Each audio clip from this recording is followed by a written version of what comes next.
Hey, Chris Lollini here, CEO and founder of Reputation Igniter, and today I want to talk about reviewing your results and how to review them so that you can make the tweaks, the changes, the optimizations to make this system even more effective for you.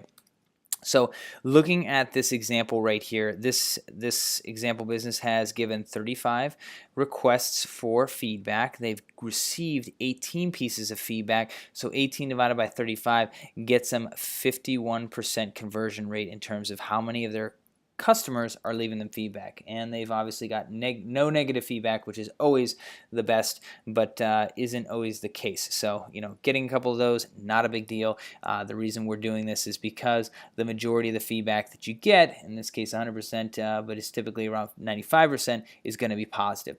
Now, the feedback open rate is how many people are actually opening the email to go and leave you, the business, feedback. So something to think about is if this number is less than 50%, then it's time for you to kind of think about, hey, how can I get my staff to do something that would actually let them know or keep my customers engaged in understanding that I will be sending them out some feedback. Because the more they know they use the business under number one, care, and number two, that it's actually coming, the more likely they are to open it when they do receive it. So just making sure that you're doing something, or your staff is doing something to let them know that you're going to be reaching out to them.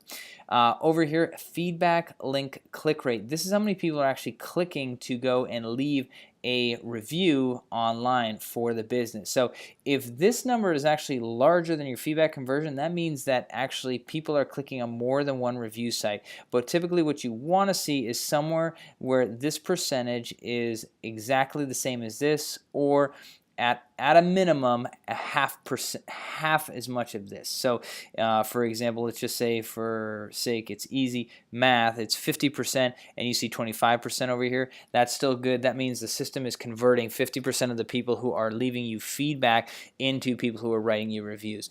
The service typically converts between 50 and 100% of the people who actually leave you feedback. So obviously, the more people you enter in the system, the higher your feedback conversion rate, the higher number of reviews that you're going to get. But typically, we'll see anywhere between 50% and 100%. So just something to think about.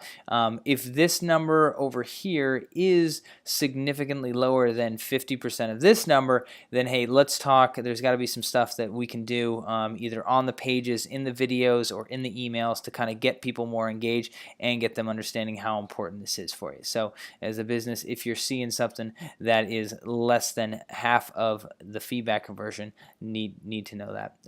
Right down here, this just shows out how many text messages you've sent out, and how many people actually clicked on the link inside the text message, and then how many have actually clicked on the app that's inside it. So you can actually add this number to that number to get a full number of how many people have actually go on to leave you a review. So again, those are some sort of guiding principles in terms of what you should be looking at. Obviously, if you have any questions, please feel free to reach out to our support staff at support@ignite.reviews, or call us at 206-743-9373. We'd love to take a look at your Reputation Igniter system with you and sort of figure out where we could possibly make some improvements.